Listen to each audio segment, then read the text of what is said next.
My friend's offer turned my life upside down. The confession ripped through me like a tidal wave, leaving me gasping for air. My best friend, Tessa, offered me $5,000 to cover for her fare. No one can ever know. She pleaded, her eyes wide with desperation.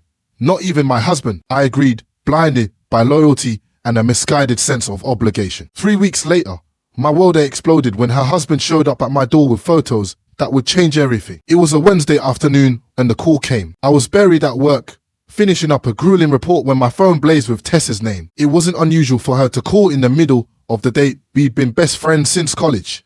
Practically sisters. We'd been there for each other through soul-crushing breakups, career struggles that felt like the end of the world, and family dramas that would make your hair stand on end. Tessa was that friend, you know, the one you couldn't imagine your life without. Hey, Ellie, free to grab a coffee? Her voice sounded oddly high-pitched, almost forced. I glanced at the clock. Yeah, sure, I'm off in and out. Meet at Quincy Cafe. Perfect, she chirped, hanging up before I could even ask what was up. The whole call felt off, a subtle dissonance that prickled my skin. Still, I figured maybe she just had one of her classic Tessa situations. She always seemed to have some small crisis to solve. A work feud, a neighbor complaint, that sort of thing. I slid into the seat across from her, smirking. You look suspicious. Are you on the run or something? She laughed nervously, forcing a smile that didn't quite reach her eyes. Oh, it's not like that. I need to talk to you about something. Something big, I asked, sitting up a little straighter. Tessa, what's going on? She took a deep breath, the kind that precedes a plunge into icy water. Finally, she leaned forward, her voice barely a whisper that barely carried over the cafe's soft music. I'm seeing someone. A shiver ran down my spine. The tone, the secrecy, it was all wrong. But then it hit me. You mean? Yeah, she replied, nodding, her eyes filled with a mix of guilt and a strange kind of defiance. I'm having an affair. I just stared at her, the words hanging heavy in the air. Tessa was married to Ben, who was practically a saint. He was the dependable one, the guy who remembered anniversaries, made breakfast in bed on Sundays, and always put her first. If anyone was husband material, it was Ben. And now this, Tessa, are you serious? Since when? Since about 3 months ago. And look, Deli, I didn't plan for it to happen. Things between Ben and me have been strained. He's been so focused on work, and I just feel invisible. I didn't know what to say. Here was my best friend, admitting to something I could never have imagined. An affair. Huge. Catastrophic. Have you even tried to talk to Ben? Of course I have, she said, a little defensively. But he's always so tired, so checked out. He just doesn't see me. I know it's wrong, okay? I do. But it's the first time in years I felt like myself. I sank back in my chair, processing, trying to reconcile the Tessa I knew with the woman sitting across from me. So, why are you telling me this? She bit her lip, her eyes darting around the cafe. I need you to cover for me, just a few times. Make it seem like I was with you. Ben's been suspicious, and I don't want to risk him finding out. Please, Deli. I wouldn't ask if it wasn't important. I opened my mouth to protest, but then she reached into her bag and pulled out a thick envelope. What's that? I asked, even though I already had a pretty good idea. It's $5,000, she said, pushing the envelope closer. Just for the trouble, you know? I know I'm asking a lot. My stomach twisted. Tessa, you're paying me to lie. It's more like, I thank you. I know you don't need it, but I just thought it might help with all your bills, especially with your car issues and all. I looked at the envelope, feeling my face heat up. She wasn't wrong. Covering for an affair wasn't just a harmless favor.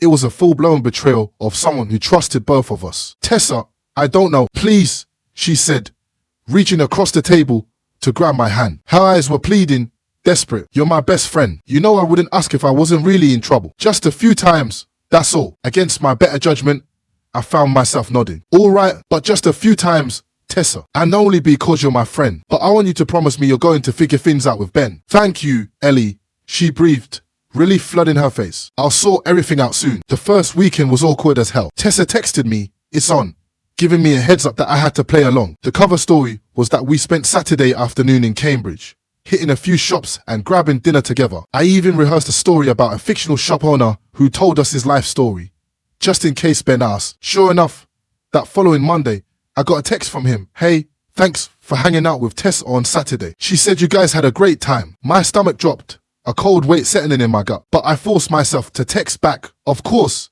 it was a blast. The lie felt heavier than I expected. A constant pressure on my chest, but I shoved down the guilt, reminding myself I was just helping out a friend. A few more weekends, she'd said, but things escalated quicker than I anticipated. Every weekend, a shopping trip in Beacon Hill, a late night movie, a day trip to the Cape. One Friday night, I heard a knock at my door. I wasn't expecting anyone, and my heart skipped a beat when I saw Ben through the peephole. Why would he be here at this hour? I opened the door, trying to keep my face neutral. Ben, this is a surprise. He didn't smile. Instead, he held up a small envelope, his face unreadable. Ellie, can we talk? My palms were sweating, my heart racing as I let him into the living room. He sat down, placing the envelope on the coffee table between us. Ellie, I need to know the truth. Tess has been acting strange, and every time I ask her where she's been, she says she was with you. Yeah, we've been hanging out a lot, I replied, trying to sound casual. You know, go time. He nodded, looking down at the envelope. That's what she said. But then I found ease. He pushed the envelope towards me,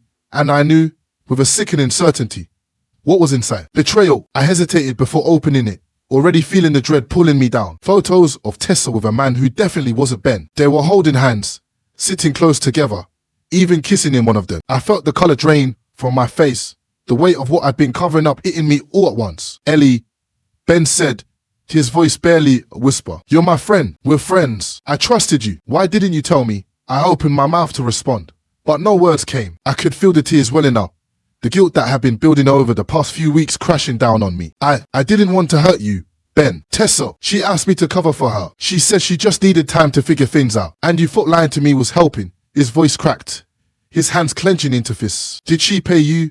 My heart dropped. Then I didn't. I mean, yes, she gave me money. But it wasn't. I can't believe this. I thought you were my friend. He shook his head, looking like he was trying to process everything I had said so fast. Text Ellie, you lied to my face. I'm so sorry, I whispered, my voice shaking. I thought I was helping. I thought it would just be temporary. He stood, running a hand through his hair. Well, thanks to you and your help, I've been living a lie. I felt the tears well up in my eyes as he turned to leave. Ben, please. I didn't mean for any of this to happen. I didn't want to hurt you. He stopped at the door, his back to me. You already did. And then he walked out, leaving me alone with a mess I'd helped create. I just sat there, staring at the closed door, the weight of my betrayal crushing me. I had lost to friends. My mind was reeling with questions. How could I let this happen? What would Ben do now that he knew the truth? That night, every time I closed my eyes, I saw Ben's face filled with hurt and confusion. The next morning, I tried calling Tessa, our calls all ringing straight to voicemail, and she was nowhere to be seen on her socials. Tessa, hey, we need to talk. Of course, she wanted to talk now. Ben had probably gone home and showed her the photos. She'd know that I told him everything. I ignored the calls, too drained and humiliated to face her. But around noon, there was a knock on my door. I didn't have to look to know it was her. Reluctantly, I opened the door to find Tessa standing there, looking as disheveled as I felt. Her hair was tied back in a messy bun, her eyes red-rimmed. Can I come in? She asked quietly. I stepped aside, motioning her in. She went straight to the living room and sat down, her hands folded tightly in her lap. Finally, she looked up, her voice barely a whisper. Ben left me, not knowing what to say. There was no comfort I could offer that would make this better. She took a shaky breath. He told me everything that you told him about Scott. I swallowed hard. He confronted me. Tessa. He showed up at my door with photos. What was I supposed to do? Keep lying? Yes. She snapped, her voice rising. That's exactly what you were supposed to do. I trusted you, Ellie. I trusted you to have my back. And you just threw me under the bus. I could feel my anger rising. All the guilt I've been carrying boiling over. I threw you under the bus. Tessa, you put me in an impossible position. How could you think that was fair to either of us? She glared at me. I thought you'd understand. I thought you'd do this for me because we're friends. Friends? My God, Tessa. Friends don't use each other like this. You put me in a horrible situation so you could keep sneaking around. Tessa's face twisted, a mix of anger and hurt. You don't know what it's like. Ellie, my marriage has been falling apart for years. Ben never looked at me the way Scott does. He never made me feel like I matter. That doesn't mean you get to drag everyone else into it. I said, my voice hard. You should have dealt with your marriage before getting me involved. And paying me? Tessa, how could you? She looked down, her hands twisting in her lap. I was desperate. I knew you wouldn't help if I just asked. I thought maybe if I gave you some money. I shook my head, the disappointment cutting deep. Well, you thought wrong. You've hurt Ben, you've hurt me, and now you've lost both of us. For a moment, she just stared at me, her face a mask of raw emotion. Finally, she stood up, her face hardening. I guess I was wrong about you. I thought you were my friend. Without another word, she walked out, slamming the door behind her. I sat there, numb. I'd lost Tessa, my best friend of nearly a decade. But there was also a sense of relief, as if a heavy burden had been lifted. No more lies, no more secrets. The following days were a blur. I avoided both Tessa and Ben, even ignoring calls from mutual friends who were trying to find out what had happened. I knew people would talk, and I didn't have the energy to explain myself. But one afternoon, About 2 weeks later, there was another knock on my door. I hesitated, half expecting to see Tessa back for round 2. But when I opened it, it was Ben. He looked different, older somehow. There was a sadness in his eyes that hadn't been there before. "Hey, Ellie," he said softly. "What are you doing here?" He shrugged, giving me a small, sad smile. I guess I needed some closure. I motioned for him to come in, and we sat down in the living room. For a moment, we sat in silence, both of us unsure of what to say. Finally, Ben cleared his throat. "I'm not here to make you feel bad. I know Tessa put you in a tough spot. I don't hold it against you." I looked at him, surprised. "You don't?" He shook his head. "Number, I was angry at first, but I know Tessa. She can be persuasive when she wants to be. And I know how close you two were. I get it. You were just trying to help." I nodded, guilt washing over me again. "I'm so sorry, Ben. I never wanted to hurt you. I thought I was just helping her by some time. But I see now that I was only making things worse." He gave a sad smile. "Maybe, but I guess it doesn't matter anymore." We sat there for a while, talking about everything and nothing. He told me he was staying with his brother in Cambridge while he figured things out. And I told him about the guilt I'd been carrying since he found out. We talked about Tessa, about the good times, about all the things that had led us here. When he finally stood to leave, there was a strange sense of closure, his expression softening. "Take care of yourself, Ellie," he said quietly. "You too, Ben," I replied, watching him walk away. After he left, I felt exhausted, depleted. In a matter of weeks, my life had been turned upside down. I'd lost a friend, betrayed another, and had to confront parts of myself I wasn't proud of. But there was also a strange sense of peace, as if I had been given a clean slate. In the months that followed, I slowly rebuilt my life. I got a new job, moved to a different apartment, and started focusing on myself for the first time in years. But our friendship was never the same. As for Tessa, I never heard from her again. The calls stopped. She moved out of Boston, rumors circling that she was living out west. Part of me missed her terribly, but I also knew that friendship was gone, a casualty of lies and betrayal that couldn't be undone. Looking back, I realized how easy it had been to justify my actions,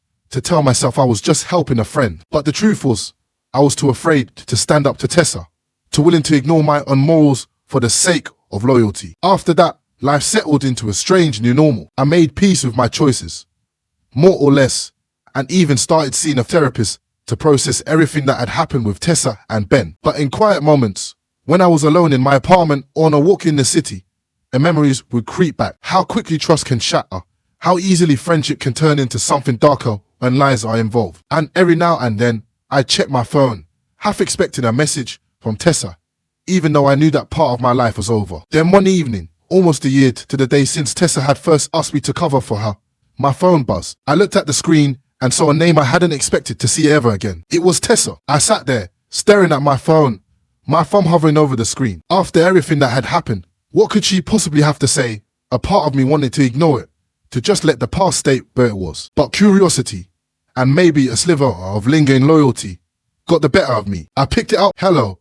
There was a pause on the other end before she spoke, her voice so quiet I almost didn't recognize it. "It's me, Tessa." I took a breath, steadying myself. "I know. How are you?" Another pause. I don't expect you to forgive me, or even talk to me. I just needed to tell you something." I leaned back on my couch, trying to keep my voice even. "What is it?" "I'm in San Francisco now. I moved in with Scott for a while, but turns out an affair doesn't exactly make for a solid foundation." I didn't know what to say. Part of me wanted to tell her I wasn't surprised, but I didn't. "I lost my job. I've been in therapy. I'm trying to figure out who I am, I guess. Who I was. I don't know." She rambled, her voice cracking. "But I've been thinking about you a lot, Ellie. About what I did to you, to Ben." The bitterness in her voice softened, replaced by something almost vulnerable. "I'm sorry. Truly, I am. I know that probably doesn't mean much now, but I wanted you to hear it from me. I know I hurt you, and I know you were just trying to be a friend. I took advantage of that. I don't know what else to say." Her words hit me harder than I expected. I thought I was past this, the lies, the hurt, the betrayal, but also the friendship, the good memories. It was a tangled mess of emotions I couldn't unravel in one conversation. "I appreciate the apology, Tessa," I said slowly, "but I don't know if things will ever go back to the way they were. You were my best friend, and I trusted you. It took me a long time to even trust myself again after all of that." There was a long silence on her end, and for a moment, I thought she'd hung up, but then I heard her sniffle. "I understand. I don't expect you to forgive me, Deli. I wanted you to know that I'm trying to make things right, even if that means making peace with the fact that I've lost you and Ben further." The sadness in her voice was raw, almost haunting. I could feel a part of me soften, but I knew better than to give in fully. "Look, Tessa, maybe one day things can be different, but right now, I think we both need to move on and keep working on ourselves. I'm glad you're getting help. I am, but I need to keep some distance. She took a shaky breath. Yeah, I get that. Thank you for even picking up the phone. I'll leave you alone now. I wish you all the best, Ellie. I really do. With that, she hung up, leaving me alone in the quiet of my apartment. I sat there for a long time, letting her words sink in. I'd always wondered if I'd ever hear from her again, if she'd ever own up to what she'd done. Ben and I found a new kind of friendship, in a way, shaped by everything we'd been through. We still met up for coffee every so often. He found peace too, and was even dating someone new, a woman named Rachel, kinda and easygoing. One day over coffee, Ben said, "You know, Ellie, I don't think I'd be where I am today if it weren't for everything that happened. For what it's worth, I'm glad we made it through." I smiled, feeling the warmth of his words. Me too, Ben. I really am. Each of us lost in our thoughts. For a moment, I felt a sense of closure. We had survived something painful. A few months later, I received a postcard from San Francisco. It was from Tessa, handwritten, the familiar slant to her writing. "Driving, I wanted you to know I'm finally okay. I found a job I love, and I'm making peace with the past. I don't expect forgiveness, but I hope someday you remember the good times too. Thank you for everything, Tessa." I held the card in my hands, letting her words wash over me. I didn't need to write back. This wasn't about rekindling a friendship that was long gone. But in that moment, I felt a small surge of something akin to peace. I had compassion for the past. It made us who we are today, the future, and now. But as I took the postcard into a drawer and went on with my day, play truly. In the end, Tessa's affair had cost us all dearly. It had shattered relationships, tested loyalties, and forced us to confront uncomfortable truths about ourselves. But it had also paved the way for a new beginning, a chance to rebuild our lives on a foundation of honesty and self-respect. And for the first time in a long time, I felt like everything was exactly as it should be. So, Reddit, tell me, based on everything you've read, do you think I handled this situation correctly? I know I made mistakes, but I was trying to navigate a really difficult situation with my best friend and her husband. So I'm wondering if you think I made the right call or if there was anything I could have done differently. Knowing what you know now, I'd love to hear your thoughts, even if it's critical. I just want to understand if I could have handled things better and what you think about Tessa and Ben in all of this.